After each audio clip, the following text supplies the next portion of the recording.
A jury of her peers heard the overwhelming evidence presented against Sandy to convict her on the 6 counts of deprivation of parental rights. Sandy no longer understands what it means to be a parent, and therefore I do not believe she understands what she took from me, or more importantly, our children. To this day, I still do not understand why Sandy thought complete annihilation of our family was a good plan. She needed to first destroy me, the father of her children. In order to do so, she used our children, not appreciating that she was destroying them in the process. Nico was forced by Sandy to write false claims about me on his Facebook, which embarrassed our son with all his friends and filled him with enormous guilt. He was torn between the desire of trust and belief in his mother and his need to tell and finally tell the truth. He has done what he can to make sure his words, the words he knows,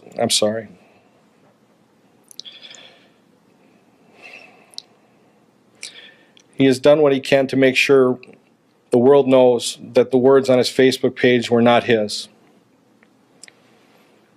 They were not the truth. They were his mother's words.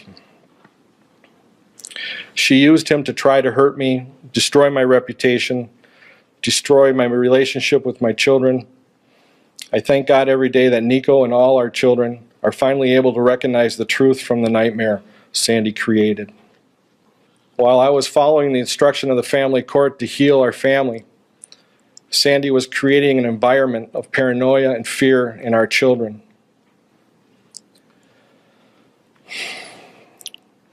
Sandy went to great lengths to convince our children that the world that I was a monster.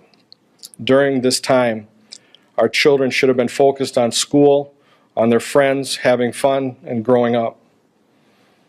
The time was spent being used by their mother to destroy their father. As to the long-term effect, what you did to our children, this will take them years, if not a lifetime, to comprehend the trauma and the pain you inflicted upon them.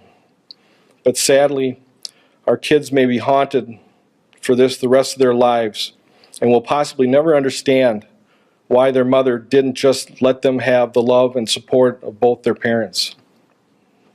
You stole 2.5 years of their childhood from them.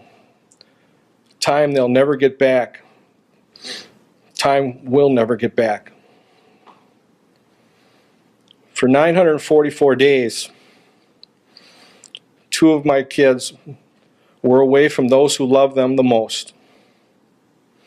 They were living in a desolate part of Minnesota with complete strangers. They didn't see a doctor. They didn't go to school. They didn't see any of their friends, and they didn't see any of their family.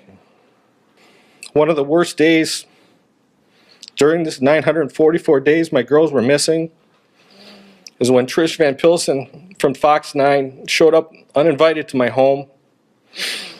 My daughters had been missing for 10 days, and law enforcement was working with me and my family to help find them.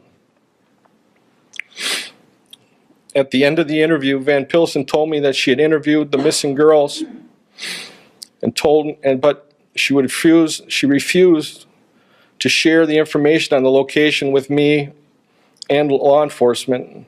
She left me helpless. Knowing that she alone could help bring me to my girls, yet hiding behind the shield of journalistic integrity, she had the power to end this nightmare in just 10 days. Instead, it lasted 934 days. Even after repairing all the damage to the home, 2 of our kids were still missing. Even when it was noisy in the house, there was missing 2 voices. Even when the house was full, 2 were missing. 944 days with 2 missing. It was a living hell, a hell that Sandy designed and built as a vehicle to battle her own personal demons and enemies she created in her mind. received a phone call from the Lakeville Police Department asking me to collect DNA and dental records for my missing girls was one of the lowest points. The wave of reality that my girls may never be found, or worse, may never be found alive, became a sudden reality. I wish I could go back in time and get Sandy the help she needs. While she is my ex-wife, she is the mother of my children. I want them to have a mother who truly loves them, as the children should be loved by both parents.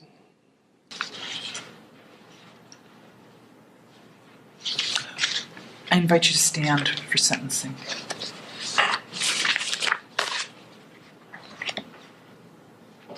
Why don't you come up to the podium, please?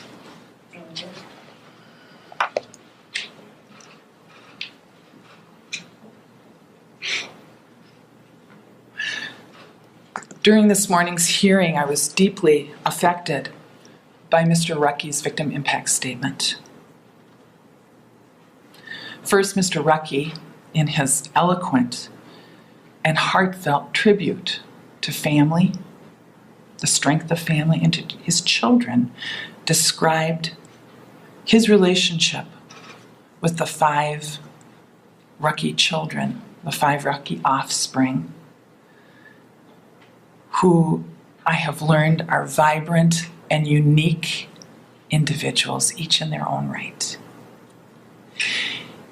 He lovingly described his relationship with his children, and he described the impact of the events that led us to this day. Mr. Rucky described defendants' acts as the annihilation of the family. Truer words have never been spoken. The senselessness of these events have haunted each member of the Rucky family since April 19, 2013.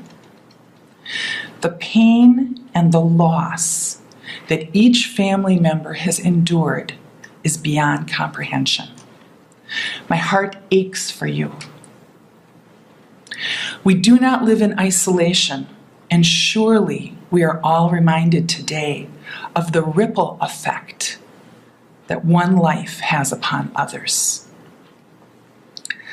I was also touched by Mr. Rucky's words about a family that endures, a family that heals from trauma and pain. This is never an easy process, and it's often a process that bumps along, lurches along, 2 steps forward, 1 step back. A sentence will never heal the wounds that Mr. Rucky and the children have suffered. A sentence will not bring back precious time that was lost and experiences large and small that you all should have shared together. A sentence will not take away that pain. Ms. Grazzini Rucky, the jury's verdict was clear. You were found guilty of 6 counts of deprivation of custodial or parental rights. During the trial, you claimed, and you have always claimed, that you acted in the best interests of your daughters, that you acted as a loving mother. If so, it defies logic that you left your 3 other children in the custody of the father you claim was abusive. Your animosity for Mr. Rucky robbed you of good judgment, and it robbed your children of stable sibling relationships and the important connection to their father during formative teen years. Your animus towards Mr. Rucky spilled onto others, including the professionals whose paths crossed yours. There is a saying, my way or the highway. And on April 19, 2013, you literally took to the highway with your 2 daughters because you did not get your way in the family court proceeding. and those 2 children remained missing for 944 days. The family is the cornerstone of our society. I'm not a psychologist, a social worker, or an expert on child development. I am, however, a mother, a grandmother, and a judge. I believe without hesitation that our community, our children, your children, need and deserve the guidance and love that a father brings to their lives. So, as to the conditions of your probation. First, you will serve 250 days in the Dakota County Jail.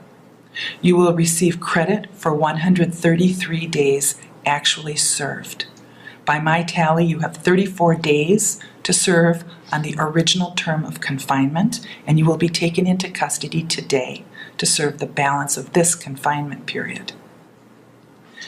You will serve 15 days in jail during each year of your probationary term, and your 15-year jail sentence will begin on November 18 of each year, the day the girls were recovered, beginning in 2017. So you will surrender to the Dakota County Jail at 8 a.m. to serve 15 days on each of the following days: November 18, 2017, November 18, 2018, November 18, 2019, November 18, 2020, November 18, 2021, and November 18, 2020.